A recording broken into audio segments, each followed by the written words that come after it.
हम लोग 10वीं क्लास का विज्ञान पढ़ रहे हैं, उसका दूसरा चैप्टर है। ठीक है, और उस पर हमने इससे पहले 4 पार्ट्स में हमने बहुत सारी चीज़ें कवर करी हुई है। ये चैप्टर लगभग आधा से अधिक हो चुका है। ठीक है, बीच में आपका ये कुछ क्वेश्चंस आते हैं, तो आज का जो ये 5वां भाग है, इसमें हम लोग सिर्फ क्वेश्चंस को समझेंगे और उसका आंसर कैसे लिखते हैं वो देखेंगे। ठीक है, पहला क्वेश्चन है HCl, HNO3 आदि जलीय विलयन में अम्लीय अभिलक्षण क्यों प्रदर्शित करते हैं, जबकि एल्कोहल एवं ग्लूकोज जैसे यौगिकों के विलयनों में अम्लीयता के अभिलक्षण नहीं प्रदर्शित होते हैं।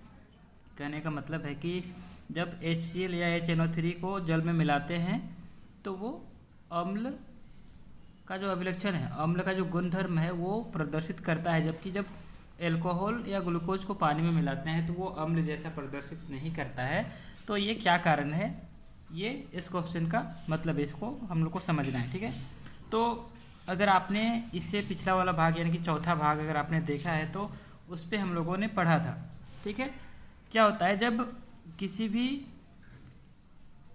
जैसे ये HCl हो गया, HNO3 हो गया, जब भी किसी चीज़ को अगर आप जल में मिलाएंगे और जल में मिलने के बाद अगर उसमें H+ आयन, ठीक है, H+ आयन या OH- आयन अगर ये उसमें बनते हैं तो क्या होंगे, वो अगर H+ आयन बनते हैं तो अम्ल होंगे, अगर OH- आयन बनते हैं तो क्षार होंगे, क्षारक होंगे। ठीक है, और अगर आयन नहीं बनते हैं तो वो अम्ल क्षारक नहीं होगा, क्योंकि ये जो आयन है इसी के वजह से ही अम्ल या क्षारक ये निर्धारित होता है।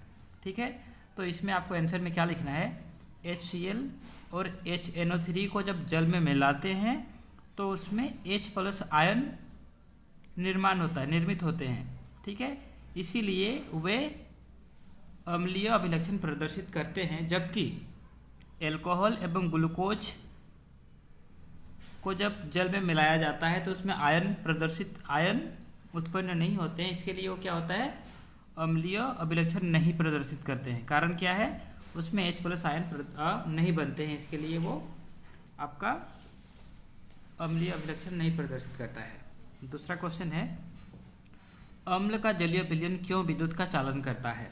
ठीक है, तो ये भी हमने पिछले वीडियो में कवर किया हुआ था, अम्ल का जलीय विलयन क्यों विद्युत का चालन करता है। ठीक है, तो ये विद्युत का चालन इसलिए करता है क्योंकि जब अम्ल को जल में मिलाते हैं तो उस पर H+ आयन्स बनते हैं, और ये जो H+ आयन बनते हैं ये आयन क्या करता है, उस पर विद्युत का चालन करता है। तो इसका भी जो उत्तर होगा वो ये होगा कि जब अम्ल को जल में मिलाया जाता है तो उसमें H+ आयन उत्पन्न होते हैं। ठीक है, और वो H+ आयन जो उत्पन्न होते हैं वो विद्युत का चालन करते हैं, इसके लिए अम्ल का जलीय विलयन विद्युत का चालन करता है। ठीक है, तो उसमें भी जो ये H+ आयन बन रहे हैं वही विद्युत का चालन के लिए उत्तरदायी हैं। मतलब अगर यहाँ पे भी अगर H+ आयन नहीं बनेगा तो उसमें वो विद्युत का चालन नहीं करेंगे। हमने पिछले वीडियो में नोट में, मतलब मैंने इम्पोर्टेंट नोट में लिखाया हुआ था कि जो भी आयन होते हैं वो आपका विलयन में विद्युत का चालन करते हैं, तो अगर आयन नहीं बनते हैं तो विद्युत का चालन नहीं होगा। तो अम्ल क्या करते हैं, जल में आयन बनाते हैं, इसके लिए उसमें विद्युत का चालन होता है। दूसरा, शुष्क हाइड्रोक्लोरिक गैस शुष्क लिटमस पत्र के रंग को क्यों नहीं बदलती है। शुष्क मतलब सूखा हुआ। ठीक है, तो सूखा हुआ हाइड्रोक्लोरिक गैस सूखा हुआ लिटमस पत्र के रंग को क्यों नहीं बदलती है। तो यहाँ पे जो हमने समझा वही सेम चीज़ यहाँ पे भी है। जब किसी जल में, ठीक है, जब किसी जल में आप अम्ल को मिलाते हैं तो उसमें H+ आयन बनते हैं, और इसी H+ आयन जो बन रहा है जल में उसी के लिए वह आपका अम्लीयता प्रदर्शित करता है। तो ये क्या है यहाँ पे, शुष्क हाइड्रोक्लोरिक गैस, यानी कि शुष्क हाइड्रोक्लोरिक गैस में क्या होगा, H+ आयन नहीं होगा क्योंकि वो सूखा हुआ है। ठीक है, तो जब ये सूखा हुआ है तो इसमें आयन होगा नहीं। ठीक है, और जब उसमें आयन नहीं होगा तो वो अम्ल का जैसा प्रदर्शित नहीं करेगा, और जब वो अम्ल का जैसा प्रदर्शित नहीं करेगा तो वो लिटमस पत्र का जो रंग है उसको नहीं बदलेगा। तो इसका आंसर क्या होगा, शुष्क हाइड्रोक्लोरिक गैस में आयन उत्पन्न नहीं, मतलब आयन नहीं रहते हैं। ठीक है, तो उसमें आयन जब नहीं रहेंगे तो उससे क्या होता है, लिटमस पत्र का रंग नहीं बदलता है। ठीक है, समझ में आ गया ना। क्योंकि जब भी हम लोग उसको जल में मिलाएंगे उसमें आयन उत्पन्न होगा, और वो उस आयन जो उत्पन्न होगा उसी आयन के चलते ही वो आपका अम्लीयता का जो अभिलक्षण है उस वो प्रदर्शित करेगा। और जब वो अम्लीयता का जो आपका अभिलक्षण है वो प्रदर्शित करेगा तो उसमें जब हम लोग कोई लिटमस पत्र को उसमें ये करेंगे, डुबाएंगे, तो उसका रंग बदल जाएगा। ठीक है, अगला क्वेश्चन क्या है, अम्ल को तनुकृत करते समय यह क्यों अनुशंसित करते हैं कि अम्ल को जल में मिलाना चाहिए, न कि जल को अम्ल में। ठीक है, तो इसके विषय में भी हमने पिछले वीडियो में चर्चा की थी। जब हम लोग अम्ल को जल में मिलाते हैं, अम्ल को जब जल में मिलाते हैं तो उसमें क्या होता है, ऊष्माक्षेपी अभिक्रिया होता है। ऊष्माक्षेपी अभिक्रिया करने का मतलब उसमें ऊष्मा उत्पन्न होता है। ठीक है, तो जब अम्ल को जल में मिलाते हैं तो क्या होता है, ऊष्मा उत्पन्न होता है। अगर आप जल को अम्ल में मिला रहे हैं, बात को समझिए, आपको अम्ल को जल में मिलाने से नहीं रोकते हैं, जल को अम्ल में मिलाने से रोकते हैं।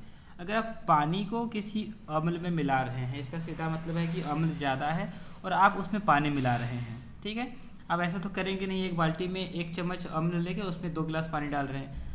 आप क्या करेंगे, अगर बाल्टी में ज़्यादा अम्ल है तो उसमें 1 गिलास पानी डालेंगे। कहने का मतलब अगर आप जल को अम्ल में मिला रहे हैं तो क्या हो रहा है कि उसमें अम्ल का जो मात्रा है वो ज़्यादा है, और आप उसमें अगर आप पानी मिलाएंगे यानी कि जल मिलाएंगे तो क्या होगा, वो जो ऊष्माक्षेपी अभिक्रिया है वो अचानक से बहुत ज़्यादा उसमें ऊष्मा उत्पन्न होगा और उससे आप जल सकते हैं। ठीक है, तो इसलिए हम लोग क्या करते हैं, अम्ल को जल में मिलाते हैं जबकि जल को अम्ल में नहीं मिलाते हैं। ठीक है, अगला क्वेश्चन है, अम्ल के विलयन को तनुकृत करते समय हाइड्रोनियम आयन यानी कि H3O+ आयन की सांद्रता कैसे प्रभावित होती है।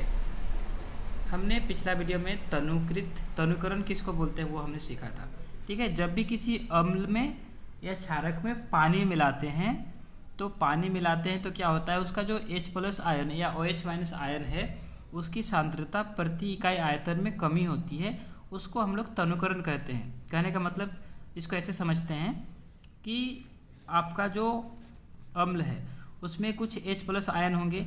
अगर 1 लीटर आपका जो अम्ल है उसमें मान लेते हैं 100 आयन है। ठीक है, अभी आपने इसमें पानी मिला दिया, पानी मिला के इसको 2 लीटर कर दिया, तो क्या हो गया, अब 2 लीटर जो आपका यहाँ पे बिलियन है, उस 2 लीटर बिलियन में अब जब इसको पानी डाला तो इस प्रोसेस को हम लोग तनुकृत बोलेंगे। अभी तनुकरण हो गया, यहाँ पे तनुकरण बोला है ना, तनुकृत, तो पानी डाल दिए तो तनुकरण हो गया। अब तनुकरण हो गया तो क्या हो गया, ये आपका 100 जो इसमें H+ आयन थे अब टोटल 2 लीटर हो गया। तो आपका जो पहले 1 लीटर था उसमें 100 आयन थे। ठीक है, अब ये 2 लीटर हो गया तो 1 लीटर में अब कितना बचेगा, 1 लीटर में 50 बचेगा ना, क्योंकि ये 50 + 50 100 हो जाएंगे। अब 1 लीटर जब टोटल 2 लीटर हो गया, यहाँ पे 1 लीटर पानी मिला दिया तो टोटल 2 लीटर हो गया, लेकिन आयन तो आपका 100 ही है, क्योंकि जब पानी मिला था पानी में तो कोई आयन था नहीं। तो अब क्या हो गया, ये जो आपका 50 आयन हो गए। ठीक है, तो इसकी जो सांद्रता है वो कैसे प्रभावित होगी, तो सांद्रता क्या होगा, घट जाएगा। कैसे घटेगा आपको पता है ना, क्योंकि पहले 1 लीटर में 100 था, अभी आपने और 1 लीटर मिला दिया, 2 लीटर में अब 100 हो गया, मतलब 1 लीटर में 50 फिर 1 लीटर में 50, इस टाइप का हो गया। तो उससे क्या होगा, उसकी जो सांद्रता कैसे प्रभावित होगी, तो सांद्रता क्या होगी, घट जाएगी। ठीक है, तनुकृत करना मतलब क्या होता है, अम्ल या क्षारक में पानी मिलाना को तनुकृत करना बोलते हैं। और अगर तनुकृत करेंगे तो क्या होगा, उसमें जो आयन की जो सांद्रता है वो घट जाती है। ठीक है, दूसरा क्वेश्चन क्या है, आखिरी क्वेश्चन क्या है, जब सोडियम हाइड्रोक्साइड विलयन में अधिक क्षारक मिलाते हैं तो हाइड्रोक्साइड आयन की सांद्रता कैसे प्रभावित होती है। सोडियम हाइड्रोक्साइड है, ठीक है, सोडियम हाइड्रोक्साइड में पहले से सोडियम हाइड्रोक्साइड मतलब NaOH, इसमें क्या करते हैं हम लोग, अधिक क्षारक मिलाते हैं। ये आपका पहले से ये NaOH क्षारक है, इसमें आप फिर से क्षारक मिला रहे हैं। ठीक है, आपका ये पहले जो NaOH था ये पहले से भी ये क्षारक ही है, ये क्षारक है, आप उसमें क्या कर रहे हैं, फिर से अधिक क्षारक मिला रहे हैं, उसमें फिर से आप क्षारक मिला रहे हैं, फिर से आप क्षारक मिला रहे हैं। ठीक है, तो जैसे हमने देखा था अम्ल में क्या रहते हैं, अम्ल में H प्लस आयन रहते हैं और क्षारक में OH माइनस आयन रहते हैं। तो पहले से क्षारक था, पहले से इसमें OH माइनस आयन पहले से था, आपने क्या करा फिर से क्षारक मिला दिया।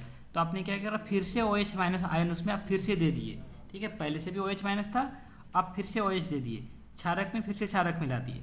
तो यहाँ पे क्या हो जाएगा, OH माइनस आयन की जो सांद्रता है ये बढ़ जाएगी, ठीक है, ये बढ़ जाएगी। तो इसमें सांद्रता कैसे प्रभावित होगा, तो सांद्रता बढ़ जाएगी, ठीक है। समझ में आया, क्योंकि हम लोग क्षारक में फिर से क्षारक मिला दिए। क्षारक में पहले से OH माइनस आयन था, आप उसमें फिर से OH माइनस आपने क्षारक मिलाया, मतलब OH माइनस मिलाया, तो उसमें क्या होगा, वो फिर से बढ़ जाएगा। तो इस प्रकार से जो आपका 6 क्वेश्चन से इसका आप लोग आंसर लिख सकते हैं। आपको इसको समझना पहले जरूरी है, क्योंकि आप आंसर तो कहीं से भी किताब से देख के लिख सकते हैं, लेकिन इसको समझना ज़्यादा ज़रूरी है।